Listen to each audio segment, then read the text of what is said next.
মাঝে মাঝে জুনিয়রদের পরামর্শ নিতে হয়, ছোট্ট বাচ্চাদের পরামর্শ নিতে হয়।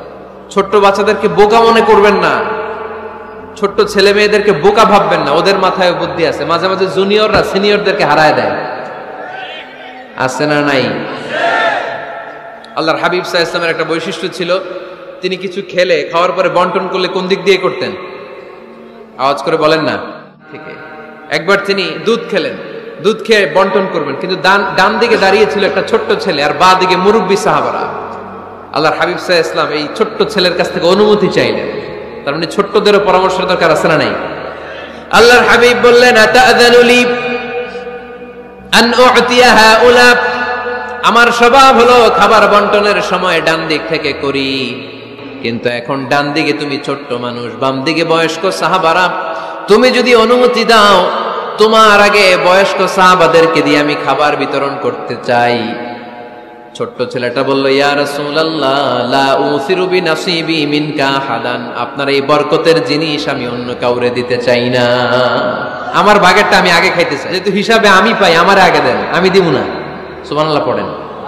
সে যেহেতু রাজি হয় নাই, আল্লাহ রাসূল সাল্লাল্লাহু আলাইহি ওয়াসাল্লাম দিতেও পারে নাই। আল্লাহর হাবিব সাল্লাল্লাহু আলাইহি ওয়াসাল্লাম দুধের পেয়ালাটা মুরব্বিদের হাতে না দিয়ে ছোট্ট বাচ্চার হাতে তুলে দিয়েছে। চিল্লায় পড়েন আল্লাহু আকবার। তাহলে ছোট্ট বাচ্চাদের পরামর্শের দলিল আছে না নাই? আল্লাহ রাসূল সাল্লাল্লাহু আলাইহি ওয়াসাল্লাম একবার ওয়াজ করতেছেন, সহিহ বুখারীর বর্ণনা। আল্লাহর হাবিব সাল্লাল্লাহু আলাইহি ওয়াসাল্লাম বললেন, ইন্না মিনা শাজারি শাজারা, এক ধরনের গাছ আছে, লা ইয়াসকুতু ওয়ারাকুহা, যেই গাছের পাতা কোনোদিন ঝরে না, পাতা পড়ে না, একটা গাছ আছে। মাসালুহা কামাসালিল মুসলিম, এই পাতার দৃষ্টান্ত মুসলিমের দৃষ্টান্ত একই। হাদিসুনি মা হিয়া, দেখি তো কোন সাহাবী বলতে পারে এটা কোন গাছ? আল্লাহর হাবিব বললেন, এমন একটা গাছ আছে যে এই গাছের কোনো পাতা ঝরে না। এই পাতার দৃষ্টান্ত, গাছের দৃষ্টান্ত, মুমিনের দৃষ্টান্ত একরকম। ফাহাদিসুনি মা হিয়া, কে আছো বলতে পারো এটা কোন গাছ? কেউ পারে না। সাহাবারা মনে করছে এটা মরুভূমির কোন একটা গাছ হবে। কেউ বাড়ির পাশে যে খেজুর গাছ আছে এটা খেয়াল করে নাই, সবাই চলে গেছে অন্য গাছের দিকে। ক্যাকটাস, গুলমলতা, মরুভূমির রেয়ার যে গাছগুলো আছে, দুর্লভ দুষ্প্রাপ্য গাছগুলো, তারা এক একজন একটার পর নাম বলতে আরম্ভ করলো। আল্লাহ রাসূল সাল্লাল্লাহু আলাইহি ওয়াসাল্লাম বললেন হয় নাই, একজন বলে একটা, আল্লাহর হাবিব বললেন হয় নাই। সবশেষে কেউ যখন পারে না, আল্লাহ রাসূল সাল্লাল্লাহু আলাইহি ওয়াসাল্লাম বললেন, ইন্নাহা নাখলা, এটা খেজুর গাছ। এটা কি গাছ? সবাই বলেন কি গাছ? খেজুর গাছ। কেউ পারে নাই। ওয়াজ শেষ, নসিহত শেষ, সবাই বাড়ি ফিরে যাচ্ছে। সাইয়েদনা ওমর ফারুক রাদিয়াল্লাহু তাআলা আনহু উনি ওনার ছেলে আব্দুল্লাহ ইবনে ওমরকে নিয়ে যাচ্ছে। আব্দুল্লাহ ইবনে ওমর হঠাৎ করে বললেন, আব্বা, আল্লাহ রাসূল যখন জিজ্ঞেস করেছিল এটা কোন গাছ, আমি কিন্তু জানতাম এটা খেজুর গাছ, আমি কিন্তু জানতাম। ওমর ফারুক বললেন, বলো নাই কেন? আব্দুল্লাহ ইবনে ওমর বলেন, আব্বা আপনি পারেন না, আমার চাচা আবু বকর পারে না, মুরব্বী সাহাবারা কেউ পারে না, আমি মাঝখান দিয়ে কেমনে বেয়াদবি করি? সুবহানাল্লাহ পড়বেন না? ওমর ফারুক বললেন, বলো কি, তুমি যদি আজকে বিশ্বনবীর সামনে উত্তরটা দিতে পারতা, আমার ছেলে উত্তর দিতে পেরেছে এটা জেনে আমার বুকটা এত বড় হয়ে যেত। ও আব্দুল্লাহ, কেন তুমি বললা না? আজকে কেউ প্রশ্নের উত্তর করতে পারে নাই, তুমি যদি বিশ্বনবীর সামনে দাঁড়িয়ে প্রশ্নের উত্তর করতে পারতা, আমার বুকটা এত বড় হয়ে যেত। কেন বললা না? তুমি বললে আমি বড্ড খুশি হয়ে যেতাম। সুবহানাল্লাহ পড়েন। তার মানে মাঝে মাঝে জুনিয়ররা সিনিয়রদেরকেও হার মানায় দেয়, এরকম আছে না নাই? এজন্য পরামর্শ করবেন, অবশ্যই পরামর্শ করবেন। সাইয়েদনা ওমর ফারুক যখন খলিফা, তিনি মুরব্বীদের মিটিং এ একটা ছোট্ট বাচ্চাকে রাখতেন, অল্প বয়স্ক এক সাহাবী, ওই সাহাবীর নাম আব্দুল্লাহ ইবনে আব্বাস রাদিয়াল্লাহু তাআলা।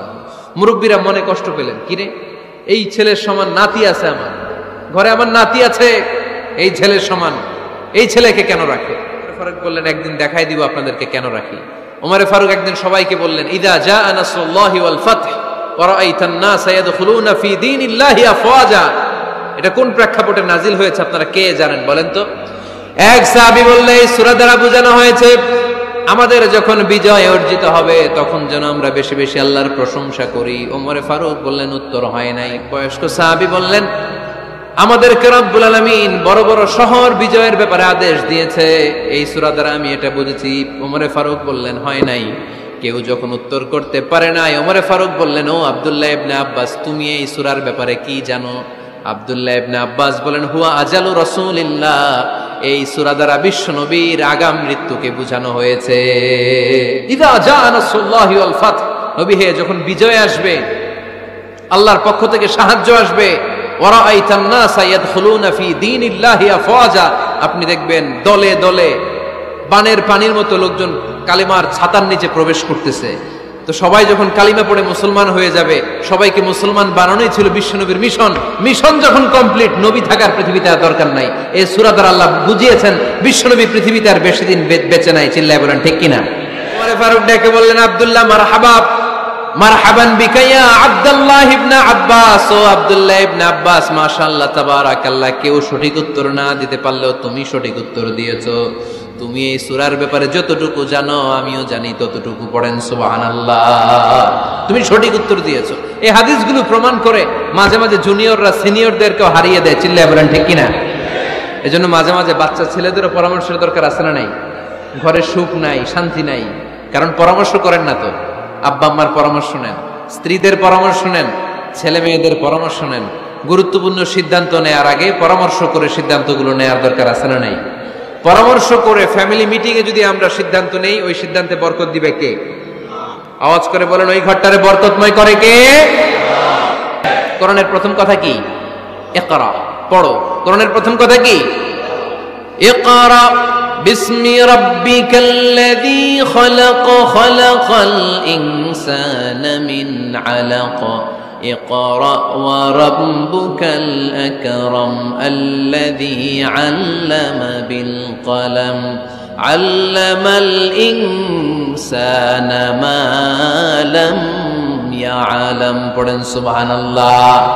পড়ো তোমার প্রভুর নামে যিনি তোমায় শিখিয়েছেন। Read in the name of your Lord who has created. পড়ো, পড়ার কোনো বিকল্প নাই, আপনার পড়তেই হবে। বেঁচে আছেন পড়েন, সুস্থ তো পড়েন, অসুস্থও পড়েন, মরে যাচ্ছেন তখনও পড়েন, পড়তে পড়তে মরেন। ও মিয়া, মরার সময় পড়ার দরকার আছে না নাই? মরার সময় পড়বেন লা ইলাহা ইল্লাল্লাহ মুহাম্মাদুর, এটা না পড়লে হবে? তার মানে মরার সময় পড়তে হবে। চিল্লায় বলেন ঠিক কিনা? একে অপরের জন্য দোয়া। সাইয়েদনা ইব্রাহিম ফ্যামিলির জন্য দোয়া করতেন, রাব্বি জাআলনি মুকিমাস সালাতি ওয়া মিন যুররিয়াতি রব্বানা ওয়া তাকাব্বাল দুআ। ও আল্লাহ, আপনি আমারে নামাজ কায়েমকারী বানান, আমার কলিজার টুকরা সন্তান ইসমাইলকেও নামাজ কায়েমকারী বানান। আমার দোয়াটা আপনার দরবারে আপনি কবুল করে নেন। সুবহানাল্লাহ পড়েন। রব্বানা ইন্নী আসকানতু মিন যুররিয়াতি বিওয়াদিন গায়রি যী যার'ইন ইনদা বাইতিকাল মুহাররাম। ও আল্লাহ, আমার সন্তান সন্ততি, আমার ফ্যামিলিকে ধুধু মরুপ্রান্তর এই উপত্যকার মধ্যে তোমার কাবা ঘরের সামনে রেখে গেলাম। তাদেরকে তুমি নামাজ কায়েমকারী বানিয়ে দিও। গোটা বিশ্বের সব মানুষের অন্তর আমার ফ্যামিলির দিকে আল্লাহ তুমি ঝুঁকিয়ে দিও। ওয়ারযুকহুম মিনাস সামারাত, ফলমূল দিয়ে আল্লাহ তুমি তাদেরকে রিজিকের ব্যবস্থা করে দিও। মানে সব নবীরা তাদের পরিবারের সদস্যদের জন্য দোয়া করতেন কি করতেন না? আবার কোরআন আমাদেরকে শিখালো, রব্বানা হাব লানা মিন আজওয়াজিনা ওয়া মিন যুররিয়াতিনা কুররাতা আ'য়ুন ওয়াজআলনা লিল মুত্তাকিনা ইমামা। ও আল্লাহ, এমন নেককার সন্তান, এমন নেককার স্ত্রী আপনি আমাকে দান করেন যাদের দিকে তাকালে আমার চোখ দুইটা ঠান্ডা হয়ে যায়। চক্ষু শীতলকারী স্ত্রী দেন। বিয়ে যাদের হয় নাই, ইয়াং ছেলেরা এই দোয়াটা করবা। বিয়ের জন্য দোয়ার দরকার আছে না নাই? প্রতিদিন এই দোয়া করবা, আল্লাহ এমন স্ত্রী দেন, এমন জীবন সঙ্গিনী আপনি আমাকে দেন, এমন লাইফ পার্টনার দেন যার দিকে তাকালে আমার চোখ জুড়িয়ে যায়। এমন সন্তান আল্লাহ আপনি আমার ফ্যামিলিতে দেন যাদের দিকে তাকালে আমার চোখ দুইটা ঠান্ডা হয়ে যায়। নেককার সন্তান, নেককার স্ত্রী আল্লাহর কাছে দোয়া করে চেয়ে নিতে হয়। তাহলে ফ্যামিলি মেম্বার একে অপরের জন্য দোয়ার দরকার আছে না নাই? বাবা দোয়া করবে ছেলের জন্য, ছেলে করবে বাবার জন্য, মা দোয়া করবে মেয়ের জন্য, মেয়ে করবে মায়ের জন্য, ভাই করবে বোনের জন্য, বোন করবে ভাইয়ের জন্য। দোয়ার দরকার আছে না নাই? দোয়া করবেন সবাই সবার জন্য। ওহে বিশ্বাসীরা, নিজেরাও জাহান্নামের আগুন থেকে বাঁচো, পরিবারকেও জাহান্নামের আগুন থেকে বাঁচাও। আল্লাহ আমাদের নিজেদেরকেও বাঁচাও, পরিবারকেও জাহান্নামের আগুন থেকে বাঁচাও। আমরা পড়ি আমিন। আমাদের ফ্যামিলির সবাই আমরা দুনিয়াতে যেমনি একসাথে, জান্নাতেও যেন একসাথে থাকতে পারে আল্লাহ তুমি তৌফিক দান করো। ইন্নাল মালাইকাতা লা তাদখুলু বাইতান ফীহি তামাসিল ওয়া সূরা, যে ঘরে মূর্তি আছে আর ছবি টাঙিয়ে রাখে, ওই ঘরে রহমতের ফেরেশতা প্রবেশ করে না। তো ঘরে যে রহমত নাই, শান্তি নাই, আপনি রহমতের ফেরেশতা ঢুকার ব্যবস্থাই তো রাখেন নাই। এত রহমত নিয়ে আসতে চায় কিন্তু ঢুকতে পারেন না, ওই যে ছবি টাঙিয়ে রাখছেন, খুলে ফেলবেন। হ্যাঁ, আপনি ফ্যামিলি গ্রুপ ছবি রাখতে পারেন, আব্বা আম্মা ভাই বোন সবাই মিলে একটা গ্রুপ ছবি তুললে স্মৃতির জন্য রাখা যায়, এটা অ্যালবাম বন্দি করে রাখবেন। মাঝে মাঝে দেখবেন, দেখলে মৃত্যুর কথা স্মরণ হয়, আয় রে 10 বছর আগের ছবিটা দেখলে কি কুচকুচে কালো দাড়ি ছিল আমার, এখন সাদা হয়ে গেছে, ঠিক কিনা? তখন বুঝবেন যে মৃত্যুর দিকে আমি এগিয়ে যাচ্ছি। এই দুনিয়াটা ক্ষণিকের, একটা ধোঁকা, একটা মরিচিকা, একটা লোভ আর লালসার পেছনে আমরা ছুটে বেড়াচ্ছি। ধোঁকা, আসল জীবন কবরের জীবন। আওয়াজ করে বলতে হবে, ঠিক কিনা? পুরাতন ছবির অ্যালবামগুলো খুললে মৃত্যুর কথা স্মরণ হয়। আহা, দাদা পাশে বসা ছিল, আজকে দাদা নাই। নানারা নিয়ে একটা ছবি তুলে অ্যালবামে রাখছিলাম, আজকে নানা নাই। বাবার সাথে ছবি ছিল, আজ বাবা নাই। মৃত্যুর কথা স্মরণ আছে না নাই? প্রয়োজনে আব্বা আম্মার সাথে বা নিজেদের ফ্যামিলি গ্রুপ পিকচার তুলতে পারবেন, এটা অ্যালবাম বন্দি করে রাখেন, কিন্তু টাঙিয়ে রাখা যাবে? রাখবেন আপনারা? রাখবেন না। অনেকে কুকুরের শো পিস কিনে, কুকুরের, বিড়ালের, কুমিরের শো পিস কিনে শো কেসে সাজিয়ে রাখে, আছে না নাই? এগুলো আপনি রাখতে পারবেন না, এগুলো রাখবেন না। ইন্নাল মালাইকাতা লা তাদখুলু বাইতান ফিহি তামাসিল ওয়া সূরাহ, যেই ঘরে ছবি টাঙিয়ে রাখা হয়, মূর্তি সাজিয়ে রাখা হয়, আল্লাহর রহমতের ফেরেশতারা ওই ঘরে কশিন কালেও প্রবেশ করে না। তবে ছোট্ট মেয়েদেরকে পুতুল কিনে দেয়া যায়। কাদেরকে? কথা বলেন। ছোট্ট মেয়েদেরকে দেখবেন, ওরা পুতুলকে বাচ্চার মতো আদর করে, এটার দুধ খাওয়ায়, এটার জন্য রান্না করে, গোসল করায়, আছে না নাই? আম্মা জান আয়েশা রাদিয়াল্লাহু তাআলা আনহা পুতুল নিয়ে খেলা করতেন। নারীদের, ছোট্ট মেয়েদের জন্য এটা জায়েজ রাখা হয়েছে এই কারণে, কারণ কিছুদিন পরেই তারা মা হতে চলেছে, ঠিক কিনা? কেমন করে বাচ্চা কাচ্চা লালন পালন করবে, কেমন করে আমাদের আগামী প্রজন্মকে তারা গড়ে তুলবে, ওইটার একটা প্রশিক্ষণ খেলার মাধ্যমেই ছোটবেলায় যেন তাদের হয়ে যায়।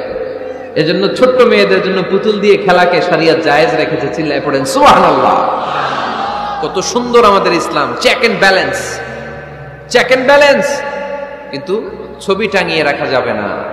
কুকুরের শোপিস, কুমিরের শোপিস শোকেসে সাজিয়ে রাখা যাবে, শান্তি আসবে না ঘরে, জাহান্নামের টুকরা হয়ে যাবে ঘর। ঘরের ভেতরে গিটার রাখা যাবে না। গিটার চেনেন? হারমোনিয়াম রাখা যাবে না। ঢোল তবলা, বাজারে ঢোল বাজারে বাঁশি, আছে না নাই? ঢোল রাখতে পারবেন না। বংশী বাজায় কে রে সখী, বংশী বাজায় কে, বংশী রাখা যাবে না। বংশী মানে বাঁশি। এই বাঁশি, ঢোল, তবলা, হারমোনিয়াম, গিটার, এগুলো যদি ঘরে থাকে রহমতের ফেরেশতা ঢুকে না। আল্লাহ হাবিব সাল্লাল্লাহু আলাইহি ওয়াসাল্লাম বলেছেন, বুইস্তু লিউকাসসিরাল মাযামির, ঢোল, বাদ্য, হারমোনিয়াম, তবলা এগুলোকে ভেঙে মাটির সাথে চুরিয়ে দেওয়ার জন্য আমি বিশ্বনবী আগমন করেছি। চিল্লায় বলেন ঠিক কিনা? এজন্য আল্লাহর হাবিব বললেন, ইন্নাল মালাইকাতা লা তাদখুলু বাইতান ফীহি তামাসিল ওয়া সূরাহ। মুসনাদে আহমদ ইবনে হাম্বলের হাদিস। আল্লাহর রহমতের ফেরেশতারা ওই সমস্ত ঘরে কশিন কালেও প্রবেশ করে না যেই ঘরে ছবি টাঙানো আছে আর আছে মূর্তি। কথা বুঝতে পেরেছেন? তাহলে এগুলো রাখা যাবে না। হিন্দি সিরিয়াল দেখা যাবে না, ঠিক কিনা? এমনও ফ্যামিলি আছে, বাবা ছেলে একসাথে বসে হিন্দি সিরিয়াল দেখে, ইন্ডিয়ান নায়িকাদের কোমর দুলানো ডান্স দেখে, আছে না নাই? সিরিয়ালের জন্য পাগল এদেশের মেয়েরা। আলহামদুলিল্লাহ, এদের মধ্যে এখন পরিবর্তন হইতেছে। এরা এখন ওয়াজ দেখা শুরু করতেছে, ঠিক কিনা? তার মানে এই তাফসির মাহফিলগুলোর সফলতা আছে না নাই? আছে, আল্লাহর মেহেরবানি। অনেক বোনরা বলে, হুজুর আগে সিরিয়াল দেখতাম, এখন ওয়াজ দেখি। আলহামদুলিল্লাহ করবেন না? হিন্দি সিরিয়াল দেখবেন না, অশ্লীল নাটক দেখবেন না। টেলিভিশনে হিন্দি সিরিয়াল, হিন্দি সিনেমা, অশ্লীল নাটক দেখলে রহমতের ফেরেশতারা ওই ঘরে প্রবেশ করে। তাহলে কি দেখবেন? টিভিতে কি দেখবেন বলেন? হ্যাঁ, ফিতা দেখতে হয়, ওয়াজ দেখতে হয়নি। আচ্ছা, টিভিতে আপনারা ইসলামিক প্রোগ্রামগুলো দেখবেন। রমাদানে অনেক ইসলামিক প্রোগ্রাম করে টেলিভিশন চ্যানেলগুলো, এগুলো দেখবেন। সৌদি আরবের সরাসরি লাইভ প্রোগ্রাম, এগুলো দেখবেন। জিওগ্রাফিক্যাল চ্যানেল আছে, দেখবেন। অ্যানিমেলস কিংডম দেখবেন। আফ্রিকার জঙ্গলে কত ধরনের প্রাণী পাওয়া যায়, সাগরের অতল গহ্বরে কি ধরনের মাছ আল্লাহ সৃষ্টি করে রেখেছে, সি ওয়ার্ল্ড আমরা জানি না, সাগরের অতল গহ্বরের রাজ্য কেমন। অ্যানিমেলস কিংডম আর জিওগ্রাফিক্যাল চ্যানেল এগুলো দেখবেন, টক শো দেখতে পারেন, নিউজ দেখতে পারেন, এমন প্রোগ্রামগুলো দেখেন যেগুলো শিক্ষণীয়, নিজেকে জ্ঞানী ও আলোকিত করে গড়ে তুলতে সহায়তা করে, এমন প্রোগ্রামগুলো দেখবেন। আওয়াজ করে বলেন ঠিক কিনা? এর বাইরে হিন্দি সিরিয়াল, নাচানাচি, রূপবানে নাচে কোমর দুলায়া, আছে না নাই? ফেরেশতারা বলবে তো করে পিটামু আমরা ঝুলায়া, দেখা যাবে, তাহলেই শান্তি আসবে। ঘরে মাঝে মাঝে নামাজ পড়বেন, ঘরে মাঝে মাঝে কি করবেন? সহিহ মুসলিমের হাদিস, আল্লাহ রাসূল সাল্লাল্লাহু আলাইহি ওয়াসাল্লাম বলেছেন, তোমরা মসজিদে ফরজ নামাজের পরে ঘরের জন্য কিছু সুন্নাহ আর নফল নামাজ রেখে দিও, কারণ যারা সুন্নাহ আর নফল নামাজ ঘরে পড়ে আল্লাহ তাআলা তাদের ঘরটাকে বরকত দিয়ে পূর্ণ করে দেয়। বৃষ্টি যদি হয়, কখনো বৃষ্টি, বাইরে প্রচন্ড বৃষ্টি, আপনি জামাত ধরার জন্য মসজিদে যেতে পারতেছেন না, তখন ঘরের সবাইরে নিয়ে আপনি জামাতের ইমাম হবেন, দরকার আছে না নাই? আপনি ইমাম, আপনার ছেলেরা পেছনে, মেয়েরা পেছনে, নারী পুরুষ একই কাতারে দাঁড়াতে পারে না, তো আপনি ইমাম, পেছনে আপনার ছেলেরা, এর পরের কাতারে আপনার মেয়েরা আর আপনার স্ত্রীরা। পারা যাবে না? ছেলে মেয়ে যদি না থাকে, হুজুর আমি আর সে টোনাটুনি সংসার, তাহলে টোনা দাঁড়াবে সামনে, টুনি দাঁড়াবে পেছনে, একসাথে দাঁড়ানো যাবে? আমি আর আজকে সভাপতি লিয়াকত ভাই দুজনে মিলে যদি জামাত করি একসাথে দাঁড়ানো যাবে, আমি এদিকে, লিয়াকত ভাই আমার ডানে, ঠিক কিনা? কিন্তু টোনা টুনি যদি দাঁড়ায়, টোনা দাঁড়াবে সামনে, টুনি দাঁড়াবে বরাবর পিছনে। মাসালা বুঝতে পেরেছেন? The family that prays together stays together. যে ফ্যামিলি একসাথে নামাজ পড়ে ওই ফ্যামিলি টিকে থাকে বহুদিন, ঠিক কিনা? I repeat, the family that prays together stays together. যে পরিবার একসাথে সালাত আদায় করে ঘরে, এই পরিবারগুলো ভাঙে না।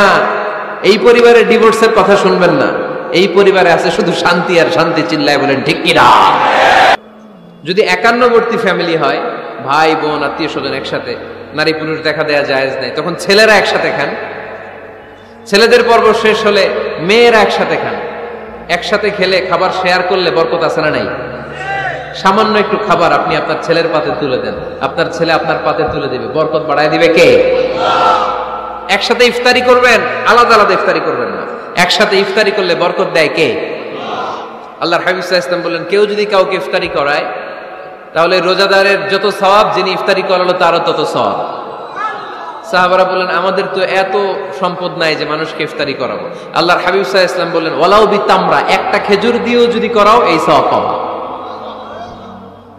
ওয়ালাউ বিআযকাতি লাবান, এক ঢোক দুধ দিয়েও যদি করাও, ওয়ালাউ বিশারবাতি মা, এক ঢোক পানি দিয়েও যদি করাও এই সওয়াব পাবা। আপনি আপনার ভাই বোন ইফতারি করতে বসেছেন, আপনার প্লেট থেকে একটা পেঁয়াজও আপনার ভাইয়ের প্লেটে দিবেন, ওই সওয়াব পাবে। আপনার ভাই একটা খেজুর আপনার প্লেটে দিবে, ওই সওয়াব পাবে। সুবহানাল্লাহ কইবেন না? একসাথে খাবার খেলে হৃদ্যতা বাড়ে, সম্পর্ক বাড়ে। খাবার শুরু করবেন বিসমিল্লাহির রহমানির রহিম দিয়ে। কি দিয়ে? কোন হাতে খাবেন? বা হাতে, তাই না? চিল্লায় বলেন কোন হাতে? ডান হাতে। বিসমিল্লাহ বলে খাওয়া শুরু করবেন, ডান হাতে খাবেন, খাওয়া শেষে পড়বেন আলহামদুলিল্লাহ। খাওয়ার পরে কি পড়বেন? খবরদার রান্নার বদনাম করবেন না কখনো। রান্নার বদনাম করেন নাকি? এটা ঝাল হয়েছে, ওইটা মজা হয় নাই, এটা টক হয়েছে, এটা লবণ হয় নাই, এরকম আছে না নাই? লবণ হয় নাই, বউরের তালাক দিছে, এরকম আছে না নাই? রান্না একটু ভালো হয় নাই, ঝাল হয়ে গেছে বেশি, বউরে মাইশুর, এরকম ডাকাইতে আছে না নাই? মা আবা রাসূলুল্লাহি সাল্লাল্লাহু আলাইহি ওয়াসাল্লাম তুআমান ক্বাত্তু, আল্লাহর হাবিব সাল্লাল্লাহু আলাইহি ওয়াসাল্লাম কখনো কোন রান্নার বদনাম করতেন না। ইনিশতাহাহু আকালাহু, বুখারীর বর্ণনা। ভাল লাগলে খেতেন, ভাল লাগতেছে আরো খেতেন, আরো খেতেন। ওয়া ইন কারিহাহু তারাকা, ভালো না লাগলে রেখে দিতেন, ওর দিকে তাকাইতেন না। কিন্তু কখনো বলেন নাই লবণ হয় নাই, কখনো বলেন নাই ঝাল বেশি হয়েছে, কখনো বলেন নাই রান্নাটা মজা হয় নাই। সুবহানাল্লাহ পড়বেন না? কি রাসূল ছিলেন আমার। এজন্য রান্নার বদনাম করবেন না, একসাথে মিলেমিশে খান, বরকত বাড়ায় দিবে কে? ঘরে কোরআন তেলাওয়াত করুন। কি তেলাওয়াত? কোরআন তেলাওয়াত নাই, ঘরে তেলাওয়াত নাই, ফজরের পরে তেলাওয়াত নাই, সব ঘুম আর ঘুম, আছে না নাই? তো রহমত বরকত ঢুকবে কেমনে? ঘরে কোরআন তেলাওয়াত করুন। হাজবেন্ড তার ওয়াইফকে কোরআন তেলাওয়াত শোনাবে, ওয়াইফ তার হাজবেন্ডকে শোনাবে, বাবা তার সন্তানকে শোনাবেন, সন্তান বাবাকে শোনাবেন। প্রতি মাসের জন্য একটা সূরাকে নির্ধারণ করুন যে আমরা সবাই মিলে এই মাসে এই সূরাটা মুখস্থ করব। পারা যাবে? আওয়াজ করে বলেন তো, সূরাতুদ দোহা এটা কি খুব বড় সূরা? কথা কয় না। সূরাতুদ দোহা কি বড় সূরা না ছোট সূরা? তো এক মাসে কি এই সূরাটা মুখস্থ করা যাবে না? কথা বলে। ওয়াত্তিনি ওয়াজ-যাইতুন ওয়া তুরি সিনিন, এটা কি বড় সূরা? এক মাসে পারা যাবে না? প্রতি মাসের জন্য একটা করে সূরা নির্ধারণ করুন। তাহলে 12 মাসে কয়টা সূরা? আওয়াজ করে বলতে হবে, 12টা সূরা। এই যে নতুন বছরের জন্য প্ল্যান নেন, ঘরটারে কি করে সুখী সমৃদ্ধ বানাবেন। প্রতি মাসের জন্য কয়টা সূরা? 12 মাসে তাহলে কয় সূরা? 12 সূরা।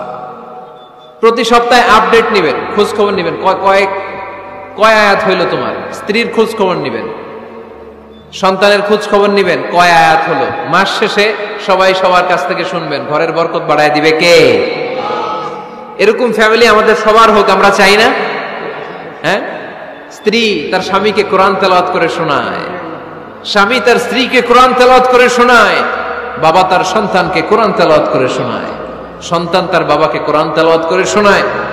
আপনার ছেলে মেয়েরা যখন কোরআন পড়ে আওয়াজ করে পড়তে বলেন, যাতে ভুল হলে শুধরে দিতে পারেন। এবং প্রতি মাসে যে সূরাটা মুখস্থ করবেন ওই সূরাটা তাদাব্বুরে কোরআন করতে হবে, অর্থ জানতে হবে। মাতৃভাষায় কোরআনের অর্থ জানার দরকার আছে না নাই? তাহলে ঘরে কোরআন তেলাওয়াত করবেন। আল্লাহ রাসূল সাল্লাল্লাহু আলাইহি ওয়াসাল্লাম আম্মা জান আয়েশা রাদিয়াল্লাহু তাআলা আনহার কোলের মধ্যে মাথা রেখে কোরআন তেলাওয়াত করতেন। সুবহানাল্লাহ নাই?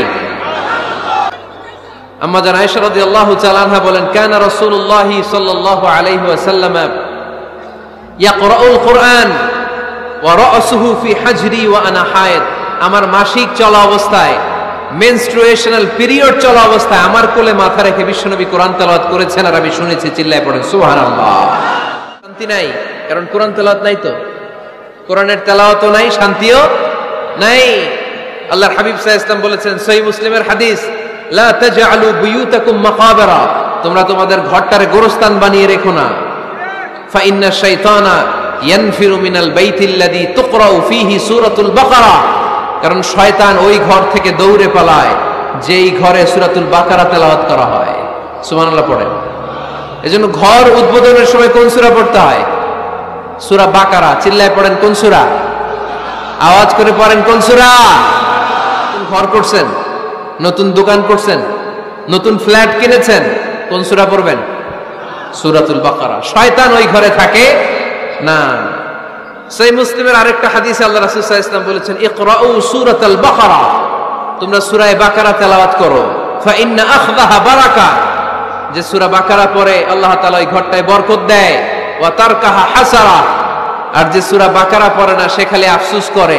ওয়ালা ইস্তাতিউহাল বাতালা, কোন জিন, কোন পেতনি, কোন ব্ল্যাক ম্যাজিক, কোন জাদু টুনা বান ওই ঘরের কোন সদস্যকে কোনো ক্ষতি করতে পারে না। আবার সূরা বাকারায় একটা আয়াত আছে, কোরআনের সর্বশ্রেষ্ঠ আয়াত। বলেন তো আয়াতটার নাম কি? আওয়াজ করে বলেন কোন আয়াত?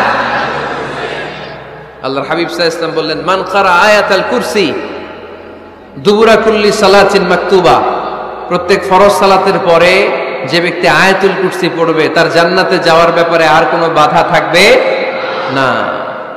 একটা মাত্র বাধা ছাড়া, সেটা হচ্ছে মরণ। লোকটা মরে না তাই জান্নাতে যায় না, মরলেই জান্নাতি। আওয়াজ করে পড়েন আল্লাহু আকবার। এখন কোরআনের তেলাওয়াত নাই, কোরআন আমরা শিখাতে চাই না, আছে না নাই? আমরা এখন ধর্মপ্রাণ হয়েছি কোরআন ছাড়া। কি ছাড়া? প্রতিদিন ফজরের পরে আমার ঘর থেকে কোরআন তেলাওয়াত হোক, আমরা চাই কি চাই না? ঘরে সুখ সমৃদ্ধি আর শান্তি আসার মাধ্যম হচ্ছে কোরআন তেলাওয়াত করা। ঘরে কোরআন তেলাওয়াত বাড়ায় দেন, ঘরে শান্তি বাড়ায় দিবে কে? আউটিং এ যান, মাঝে মাঝে ফ্যামিলি ট্যুরে যান। কুল সিরু ফিল আরদ সুম্মা আনজুরু কাইফা কানা আকিবাতুল মুকাজ্জিবিন, জমিনে ঘুরে বেড়াও আর দেখো মিথ্যাবাদীরা পৃথিবীতে কি করেছে আর তাদের সাথে আমি কি আচরণ করেছি। ঠিক কিনা? সুযোগ হলে মিশরে যান, ফেরাউনের লাশ দেখে আসেন। কারুনের বাড়িতে যান, ধ্বংসস্তূপ দেখে আসেন। পারলে জর্ডানে যান, মৃত সাগর দেখে আসেন।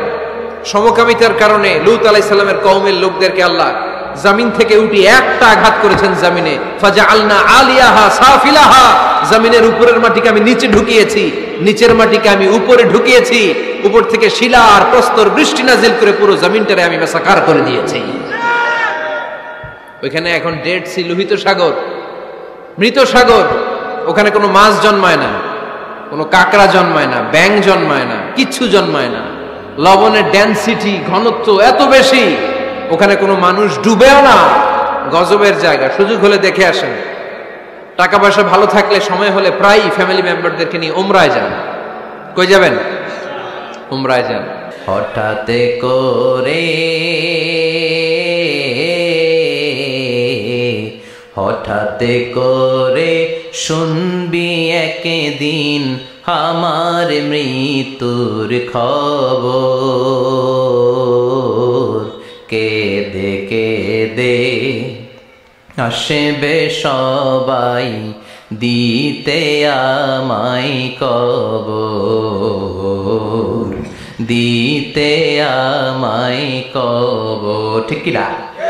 একটু চোখটা বন্ধ করে ভাবেন, আপনাকে গোসল দেয়া হবে, জামাগুলো খোলা হবে, এত টাকা দিয়ে যে দামি গোসলখানা টাইলস লাগিয়ে ঘরে বানালেন, আপনার শেষ গোসলটা কি ওই দামি গোসলখানায় হবে? লাশ যেখানে ধোয়া হয় ওই জায়গায় ধোয়া হবে, আপনাকে কাফন পরানো হবে, আপনার কলিজার টুকরা ছোট বাচ্চাটারে বলা হবে আব্বু দেখে যাও তোমার বাবারে শেষবারের মতো দেখো। আপনার বাবা মা শেষবারের মতো একটা নজর দিয়ে আপনার চেহারাটা দেখে নিবে, বন্ধু বান্ধবরা শেষবারের মতো একবার আপনারে দেখে নিবে, জানাজার জায়গায় নেওয়া হবে। হবে না এই ঘটনাটা আমাদের? হ্যাঁ, হবে কিনা? হাজার হাজার মানুষ শেষ বিদায় দেওয়ার জন্য আসবে।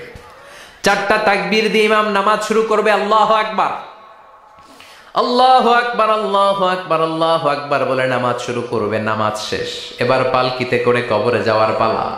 আহা, যেতেই হবে, যেতেই হবে। পালকিতে করে লোকজন নিতে শুরু করবে। কবরস্থানের ওই জায়গায় যেখানে মানুষ বছরে মানুষ না মরলে যায় না, ওই গহীন নিঝুম কবরস্থানে ঢুকানো হবে। পালঙ্ক থেকে নামিয়ে আপনার জন্য করে রাখা আগ থেকে কবরটার মধ্যে শুইয়ে দেয়া হবে। উপরে বাঁশ দিয়ে ছাউনি, শেষবারের মতো সবাই দেখে বাঁশের ছাউনির উপরে মাটি চাপা দিবে। ঠিক কিনা? চলে যাবে সবাই, কেউ নাই, অন্ধকার, শুধু অন্ধকার। এই অন্ধকার যেন শেষ হতে চায় না। এই ঘটনা ঘটবে না আমাদের? কথা বলেন, ঘটবে কিনা? এজন্য মরার আগে এগুলো চিন্তার দরকার আছে না নাই? মরার আগে আরেকবার মরার দরকার আছে না নাই? এজন্য রব্বুল আলামিন বলেন, বাল তুসিরুনাল হায়াতাদ দুনিয়া ওয়াল আখিরাতু খায়রুন ওয়া আবকা। এই দুনিয়ার জীবনটাকে তোমরা আসল জীবন মনে করো, এটা আসল জীবন নয়। আসল জীবন হলো কবরের জীবন। চিল্লায় বলেন ঠিক কিনা? আল্লাহ তোমার এই দুনিয়া, আল্লাহ তোমার এই দুনিয়ায় কেউ আসে কেউ চলে যায়, তবু তোমার ভয়ে কারো কাঁদে না হৃদয়। এই দুনিয়াতে আমার বদলে গেল মন, চারিদিকে দেখি শুধু সুখেরই স্বপন। ভাবলো না মন আল্লাহ ছাড়া,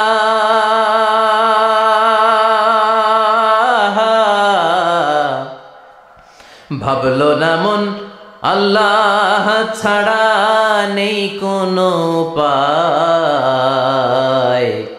তবু তোমার ভয়ে কারো কাঁদে না হৃদয়। ঠিক কিনা? আসে আর চলে যায়। প্রতিদিন মাইকে অ্যানাউন্স শুনি, অমুক এলাকার অমুক লোক নাই, দাদা গেল, বাবা গেল, বড় ভাই গেল, আত্মীয় স্বজন গেল, আমাকেও যেতে হবে, এই চিন্তা মাথায় নাই। চিল্লায় এখন ঠিক কিনা? এজন্য লাইফটা হলো one time, one chance, second কোনো চান্স আপনাকে দেয়া হবে নাকি? কাফেররা বলবে ইয়া রাব্বি আরেকটা সুযোগ দেন, লাউ আন্না লানা কাররা ইয়ানি মাররা, আল্লাহ আরেকটা সুযোগ যদি পেতাম দুনিয়াতে ভালো করে আসতাম। আল্লাহ বলবেন ইন্নাহা কালিমাতুন কাইলুহা, এটা শুধু তাদের মুখের কথা, তাদেরকে আবার সুযোগ দিলেও তারা কিচ্ছু করবে না। চিল্লায় এখন ঠিক কিনা? এজন্য একটা চান্স আমরা পেয়েছি, এই দুনিয়ার ওয়ান চান্সে আমরা ভয় পাবো একজনকে। চিল্লায় বলেন তিনি কে? আল্লাহ। এজন্য যেতে আমাদেরকে হবে, এই মরণ থেকে পালানোর কোনো সুযোগ। আখিরাতে একটার পরে একটা অনেকগুলো স্টেশন আপনাকে পার হতে হবে। প্রথম স্টেশনটার নাম হলো কবর। প্রথম স্টেশনের নাম কি? এই কবর নামক স্টেশনে যদি আপনি মাফ পেয়ে যান, সামনের সব স্টেশনগুলোতে মাফের ব্যবস্থা করবে কে? আল্লাহ। আর কবর নামক স্টেশনে যদি ধরা খেয়ে যান, আপনার মায়ের আছে না নাই?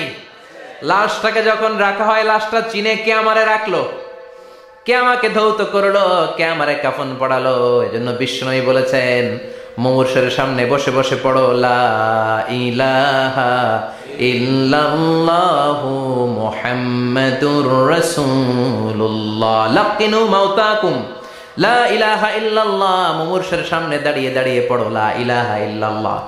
এই লা ইলাহা হচ্ছে জীবিতদের জন্য কালিমা, আর আমরা মরার পরে এই জিকির করি, ঠিক কি না? আমাদের দেশের অনেক জায়গায় লাশ নিয়ে কবরে যাওয়ার সময় লা ইলাহা পড়ে না। না, এটা আগের জিকির, মরার আগের জিকির। মরার আগে আপনাকে অ্যানাউন্সমেন্ট দিতে হবে আল্লাহ ছাড়া কোনো ইলাহ নাই, বিশ্বনবী হচ্ছেন শেষ নবী এবং রাসূল। চিল্লায় বলেন ঠিক কি না? লাশটাকে যখন রেখে দেয়া হয়, বিশ্বনবী যত মানুষকে কবরে রেখেছেন তারপরে দাঁড়িয়েছেন আর বলেছেন ইস্তাগফিরু লিআখিকুম, তোমার ভাইদের জন্য তোমরা দোয়া করো। ফাইন্নাহুল আনা ইউসআল, এখনই তাকে কবরে সওয়াল করা হবে। কবরে প্রশ্ন আছে না নাই? কথা বলেন। বিশ্বনবী খাদিজাতুল কুবরা, ওনার প্রথম স্ত্রী খাদিজাতুল কুবরা তাহেরাকে কবরের মধ্যে রেখে দিয়ে কাঁদতে শুরু করলেন, চোখের পানি ছেড়ে অনেক দোয়া করলেন। দোয়া শেষে সব সাহাবারা ঘরে ফিরে যায়, বিশ্বনবী যায় না। সাইয়েদনা আবু বকর বললেন ও নবী চলেন ঘরে যাই, অনেক তো দোয়া করলেন। বিশ্বনবী বললেন আবু বকর তুমি যাও, আমি যাব না। এইটা সাধারণ মহিলা না, এটা বিপদের দিনের সঙ্গিনী খাদিজা। মক্কায় যখন আমার কেউ ছিল না, খাদিজা আমারে ভুলে নাই। 3 বছর কাফিররা আমাকে জেলখানায় বন্দি রেখেছে, নাম শিয়াবে আবি তালেবের জেলখানা। আমার স্ত্রী ওই জেলখানার জীবনেও আমারে ছাড়ে নাই, আমার সাথে 3 বছর খাদিজাও জেল খেটেছে। এই একটাই মহিলা, যেই মহিলাকে আল্লাহ আরশের উপর থেকে সালাম দিয়েছে, মহিলাটার নাম খাদিজা। আল্লাহু আকবার। আমার সব সন্তান আল্লাহ খাদিজার পেট থেকে দিয়েছে। ফাতেমাতুজ জোহরা খাদিজার মেয়ে, জাইনাব খাদিজার মেয়ে, উম্মে কুলসুম খাদিজার মেয়ে, রুকাইয়া খাদিজার মেয়ে, আবুল কাসেম বিশ্বনবীর ছেলে খাদিজার ছেলে, আব্দুল্লাহ যাকে তাইয়্যিব এবং তাহের নামে আমরা চিনি, সেও খাদিজার ছেলে। সুবহানাল্লাহ। ও আবু বকর, আমার এই কলিজার টুকরা প্রিয়তমা খাদিজারে রেখে দিয়ে কেমনে বাসায় যায়? তুমি যাও, আমি দাঁড়িয়ে থাকবো। এখনই মুনকার নাকির এসে খাদিজারে প্রশ্ন করবে, আমি দেখবো খাদিজা উত্তর দিতে পারে কিনা। আর প্রশ্নের উত্তর যদি ভুল করে ফেলে, কবরের উপর থেকে আমি নিজে প্রশ্নের উত্তর দিয়ে দেব। সাইয়েদনা জিবরাইল বললেন নবী আপনার আর দাঁড়িয়ে থাকার দরকার নাই, আবু বকরের সাথে ঘরে চলে যান। আল্লাহ জানিয়ে দিয়েছে খাদিজার কবরের প্রশ্নে যদি কোনো সমস্যা হয়, আরশের উপর থেকে খাদিজার প্রশ্নের জবাব আল্লাহ নিজে দিয়ে দিবে। এজন্য কবরের আযাব থেকে বিশ্বনবী পানাহ চেয়েছেন। বিশ্বনবী বলেছেন আল্লাহুম্মা ইন্না নাউযু বিকা মিন আযাবিল কবর, ও আল্লাহ কবরের আযাব থেকে তুমি আমাদেরকে বাঁচাও। পড়ে না আমিন। কবরে মুমিনদেরকে 4টা প্রশ্ন করা হবে, কাফিরদেরকে 3টা প্রশ্ন। চিৎকার করে বলেন মুমিনের প্রশ্ন কয়টা? আর জোরে বলেন। প্রথম প্রশ্ন মার রব্বুক, তোর রবের নাম কি? আমরা কি বলবো? আল্লাহ আমারে রব, এই রবি আমার সব, দমে দমে তনু মনে তারি অনুভব। আল্লাহ আমারে রব, এই রবি আমার সব। পড়েন আমিন। দ্বিতীয় প্রশ্ন আমার দিন, উত্তর দিনের নাম কি? ধর্মের নাম কি? তৃতীয় প্রশ্ন মান হাযার রাজুল, এই লোকটাকে কে? আমরা বলবো মুহাম্মদ সাল্লাল্লাহু। 3টা প্রশ্নের উত্তর যখন আপনি কবরে করে দিতে পারবেন, অতিরিক্ত একটা প্রশ্ন ওয়ামা ইলমুক, এই যে 3টা প্রশ্নের উত্তর পাল্লা, কেমন করে উত্তর জানলা? কোত্থেকে শিখেছ? নকল করে আনছো কাফনের কাপড়ে? পরীক্ষার হলে নকল আছে না নাই? হাতে নকল আছে না? পায়ে নকল, মোজার ভিতরে নকল আছে না নাই? মোবাইলে নকল আছে না নাই? নকল থেকে আল্লাহ তুমি বাঁচাও। আরো আসতে কোন আমি। কিভাবে জানলা? কেমন করে? 3টা প্রশ্নের উত্তর শিখলা। What is the source of your knowledge? তথ্যসূত্র কি? আপনাকে বলতে হবে আমি যেই কিতাবটা থেকে শিখেছি কিতাবটার নাম কি। চিল্লায় বলেন কি নাম? এই কিতাবটা হলো কোরআন। আপনাকে বলতে হবে কোরআন থেকে আমি শিখেছি, বিশ্বনবীর হাদিস থেকে আমি শিখেছি। 4টা প্রশ্নের উত্তর যখন পারবেন, ফেরেশতারা বলবে আহলান সাহালান, খোশ আমদেদ, কংগ্রেচুলেশন, বাহ বাহ, তুমি তো চমৎকার পেরেছো। ফায়ুফসাহু লাহু কবরুহু 70 দিরাআন, মুমিন বান্দার কবরটা 70 হাত লম্বা করে দেয়া হবে। ইফতাহু লাহু বাবুন ইলাল জান্নাহ, জান্নাতের দিকে তার কবর থেকে একটা দরজা বানিয়ে দেয়া হবে। জান্নাতের সুঘ্রাণ ঠান্ডা বাতাস এসে তার কবরের ভিতরে ঢুকতে শুরু করবে। ইলবাসু লিবাস মিন আহলিল জান্নাত, জান্নাতীদের পোশাক তার গায়ের মধ্যে পরিয়ে দেয়া হবে। আল্লাহু আকবার। আর বলা হবে নাম কানাউমিল আরুস, বাসর রাতে বর যেমনি কনেকে নিয়ে ঘুমিয়ে যায়, তুমিও একটা ঘুম দাও।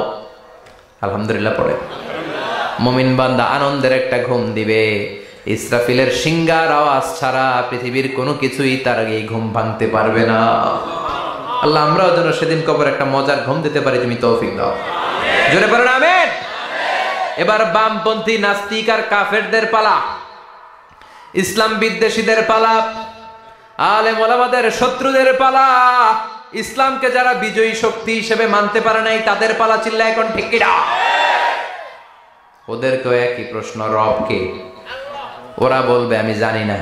আমাদের উত্তর আল্লাহ। ওরা বলবে আমি কিচ্ছু জানি না, আমি সব ভুলে গেছি, আমার মাফ করে দেন, আমি কিছুই জানি না। তবে আমি ইসলাম বিরোধীদের সাথে চলতাম, যারা ইসলাম রে বাস দিত আমি তাদের সাথে স্লোগান দিতাম। এরকম ডাকাইত আছে না নাই? দ্বিতীয় প্রশ্ন, আমার দিন ও তোমার ধর্মের নাম কি?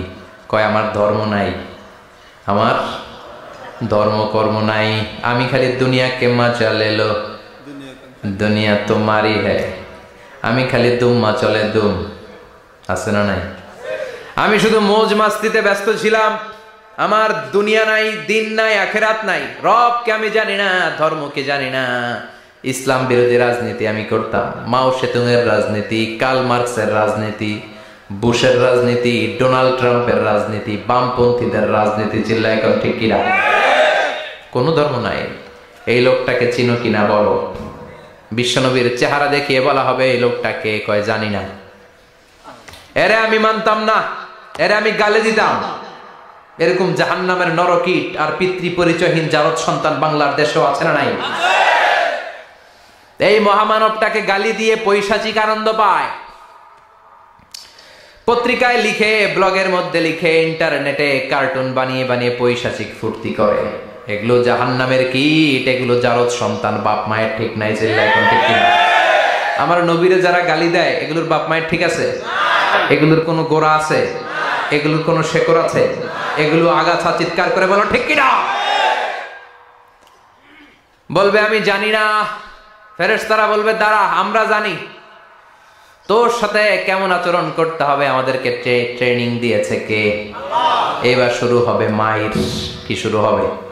কথা বলেন, মাইর। ফায়ুদরাবু বিমা তারিকা মিন হাদিদ, লোহার হ্যামার দিয়ে শুরু হবে মাইর। এক একটা হ্যামারের বাড়িতে মাথাটা ফেটে চূর্ণ বিচূর্ণ হয়ে যাবে, দেহটা জামিনের ভেতরে 70 গজ ডুবে যাবে, দেবে যাবে। ওর চিৎকারে কবরস্থানটাও থারথার করে কাঁপবে। আবার জামিনকে বলা হবে ইলতাইমি, চাপা দে। জামিনে ঢুকে যাওয়ার পরে জামিনের এপাশ থেকে একটা চাপা, মাটি চাপা, বাম দিক থেকে মাটি চাপা, 2 চাপায় ডান দিকের পাজর বায়ে চলে যাবে, বাম দিকের পাজর ডানে চলে আসবে। ওর চিৎকারে কবরস্থানটা থার থার করে কাঁপবে। আল্লাহ এই ধরনের পরিস্থিতি থেকে তুমি আমাদেরকে বাঁচাও।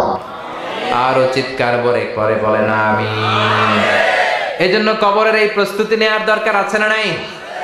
কোরআনের পক্ষে থাকার দরকার আছে না নাই?